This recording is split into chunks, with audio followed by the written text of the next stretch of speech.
રાજકોટ ખાતે તારીખ 11 અને 12ના રોજ 2 દિવસ માટે ગુજરાત વાઇબ્રન્ટ યોજાનાર છે. તે પૂર્વે આજે કચ્છનું વાઇબ્રન્ટ ગાંધીધામ ખાતે યોજવામાં આવ્યું હતું અને 450 કરોડના આ વાઇબ્રન્ટ કચ્છમાં MOU કરવામાં આવ્યા હતા. હવે જોઈએ ગાંધીધામ આમતક ન્યૂઝ બ્યુરોનો એક વિસ્તૃત અહેવાલ. આગામી તારીખ 11 અને 12 2 દિવસ માટે રાજકોટ ખાતે ગુજરાત વાઇબ્રન્ટ યોજાનાર છે. દેશના વડાપ્રધાન તેમનું ઉદ્ઘાટન કરનાર છે. તે પૂર્વે આજે કચ્છ વાઇબ્રન્ટનું ગાંધીધામ ખાતે ઉદ્ઘાટન કરવામાં આવ્યું હતું. આ પ્રસંગે યોજાયેલા કાર્યક્રમમાં વનમંત્રી અર્જુનભાઈ મોઢવાડિયા, રાજ્યકક્ષાના મંત્રી ત્રિકમભાઈ છાંગા, સાંસદ વિનોદ ચાવડા, પ્રદેશ મહામંત્રી અને ધારાસભ્ય અનિરુદ્ધ દવે, કંડલા પોર્ટના ચેરમેન, મ્યુનિસિપલ કમિશનર, પોલીસ વડા તથા અન્ય મહાનુભાવો અને DRM ગાંધીધામ રેલવે વિભાગના વરિષ્ઠ અધિકારીઓ, દેવજીભાઈ વર્ચન સહિતના લોકો ખાસ ઉપસ્થિત હતા. તમામની ઉપસ્થિતિમાં આજે વિધિવત રીતે આ વાઇબ્રન્ટ કટ ખુલ્લું મૂકવામાં આવ્યું હતું. વનમંત્રીએ જાહેરાત કરતાં જણાવ્યું હતું કે 450 કરોડના આજે MOU થયા છે અને ઉદ્યોગકારોએ ખૂબ મોટો ઉત્સાહ દાખવ્યો છે અને ઉદ્યોગકારોએ જે પ્રદર્શન કર્યું છે તે પણ ખૂબ બેનમૂન છે. આવતા દિવસોમાં કંડલા પણ આ ક્ષેત્રમાં 2 લાખ કરોડનું રોકાણ કરશે અને 1.5 લાખ લોકોને રોજગારી આપશે તેવી પણ જાહેરાત કરવામાં આવી હતી અને મોટી સંખ્યામાં ઉદ્યોગકારો આજે ઉમટી પડ્યા હતા. યુવા ઉદ્યોગકારો પણ આ પ્રદર્શનમાં નિહાળ્યું હતું અને વાઇબ્રન્ટ કચ્છમાં પોતાનું પ્રતિનિધિત્વ કર્યું હતું. હવે પછી તેઓ 11 અને 12 2 દિવસ માટે જ્યારે રાજકોટમાં યોજાશે તેમાં પ્રતિનિધિત્વ કરશે તેવી પણ જાહેરાત કરી છે. આયોજિત વાઇબ્રન્ટ ગુજરાત સમિટના પ્રોગ્રામમાં આપણી વચ્ચે ઉપસ્થિત અને આ કાર્યક્રમના આદરણીય અધ્યક્ષશ્રી, ગુજરાત સરકારશ્રીના આદરણીય કેબિનેટ મંત્રી શ્રી અર્જુનભાઈ મોઢવાડિયા સાહેબ, આપ સાહેબનું સમગ્ર જિલ્લા વહીવટીતંત્ર, હું કહી શકું અને સર્વે આપણે સૌ કચ્છી વાસીઓ ગૌરવ લઈ શકીએ કે સૌથી વધારે જો કોઈને ફાયદો થયો હોય તો એ આપણા કચ્છ જિલ્લાને એનો ફાયદો થયો છે. આજે સમગ્ર દેશ અને દુનિયાભરમાંથી અને કોન્ફરન્સ મુખ્ય બહેન વન અને પર્યાવરણ મંત્રી શ્રી અર્જુનભાઈ મોઢવાડિયા સાહેબ, અતિશય વિશેષ રાજ્ય કક્ષાના મંત્રી શ્રી અને આપણા કચ્છના મંત્રી શ્રી માન્ય ત્રિકમભાઈ છાંગા, મંચ ઉપર ઉપસ્થિત કચ્છ મોરબીના સંસદ શ્રી વિનોદભાઈ ચાવડાજી અને અન્ય સર્વે મહાનુભાવો, આજે જોઈ રહ્યા છીએ કે કચ્છની અંદર કેટલા ઘણું બધું કીધું કે કેટલા બધા પ્રોજેક્ટ અને હવે આજે ગાંધીધામ ખાતે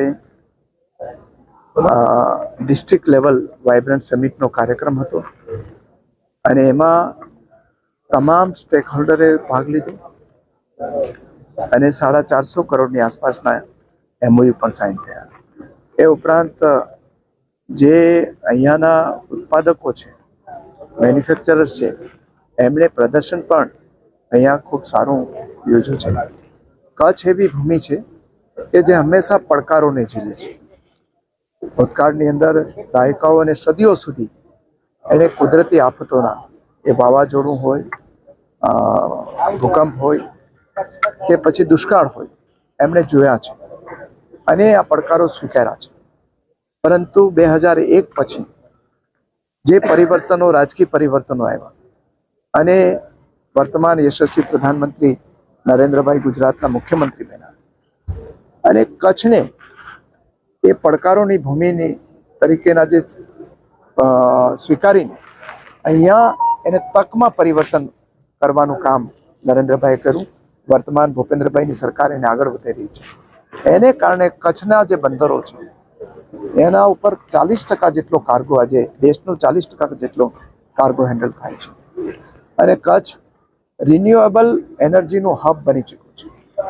30 ગીગાવોટ પાવર અહીંયાના રિન્યુએબલ એનર્જી સેક્ટરમાંથી ઊભો થવાનો છે અને એનું કામ ચાલી રહ્યું છે.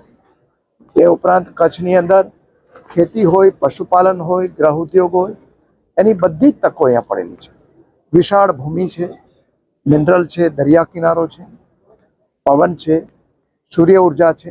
આ બધાનો ઉપયોગ કરીને કચ્છમાં જે અગાઉ માઇગ્રેશન થતું હતું એની જગ્યાએ અત્યારે રિવર્સ माइग्रेशन शुरू થયું છે. आज यहाँ गांधीधाम में वाइब्रेंट कच्छ का एक इवेंट कॉन्फ्रेंस ऑर्गेनाइज हुआ है उसमें कांडला पोर्ट ने भी भाग लिया है। और जैसा कि आपको ज्ञात होगा कि माननीय प्रधानमंत्री जी का जो विजन है विकसित भारत 2047, उसमें कच्छ और गुजरात एक बड़ा रोल प्ले करेंगे, कंट्रीब्यूशन इनका बड़ा होगा। कच्छ में पोर्ट्स एंड मैरीटाइम सेक्टर का भी एक बड़ा कंट्रीब्यूशन होगा और कांडला पोर्ट उसमें 2 सेक्टर्स में लीड कर रहा है, एक जो ग्रीन हाइड्रोजन सेक्टर है और एक शिप बिल्डिंग सेक्टर है। ग्रीन हाइड्रोजन सेक्टर में कांडला पोर्ट को भारत सरकार ने ग्रीन हाइड्रोजन हब डिक्लेयर किया हुआ है। उसके तहत हम लोग बहुत से प्रोजेक्ट्स यहाँ कर रहे हैं जिसमें 2 लाख करोड़ तक का 1.5 से 2 लाख करोड़ तक का इन्वेस्टमेंट आएगा और करीब 1.5 लाख इसमें जॉब्स क्रिएट होंगे, डायरेक्ट और इनडायरेक्ट मिला करके। इसकी वैल्यू चेन पूरी इस्टेब्लिश होगी, पूरा इकोसिस्टम इस्टेब्लिश होगा। तो इसमें जो यहाँ के लोकल इंडस्ट्रियल्स हैं, एंटरप्रेन्योर्स हैं, टेक्नोलॉजी डेवलपर्स हैं, उनके लिए एक अपॉर्चुनिटी बनेगी कि वो इस इकोसिस्टम का पार्ट बने, ग्रीन हाइड्रोजन के डेवलपमेंट स्टोरी में कंट्रीब्यूट करें, वो इसका हिस्सा बने। दूसरा जो शिप बिल्डिंग का जो सेक्टर है, जैसा कि माननीय प्रधानमंत्री जी कहते हैं कि शिप बिल्डिंग इंडस्ट्री जो है वो मदर ऑफ ऑल इंडस्ट्री कही जाती है।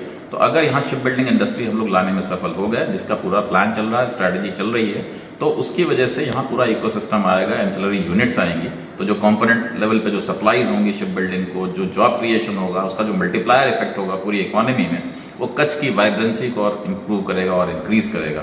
और दुनिया भर के जो इन्वेस्टर्स हैं जो कच्छ की तरफ देख रहे हैं, because of its strategic location, because of its connectivity with the hinterland, because of its rare blend of tradition and transformation, तो ये सारी चीज़ें जो इस जगह को अट्रैक्टिव बनाती हैं इन्वेस्टमेंट के लिए, उसमें सारे स्टेक होल्डर्स मिल करके काम करेंगे। तो ये एक बड़ा कंट्रीब्यूशन होगा। कांडला पोर्ट कच्छ की डेवलपमेंट को कंट्रीब्यूट करेगा, कच्छ का डेवलपमेंट स्टेट के कंट्रीब्यूशन को डेवलपमेंट को कंट्रीब्यूट करेगा और पूरे देश को 2047 के ऑब्जेक्टिव की तरफ लेके जाएगा। धन्यवाद।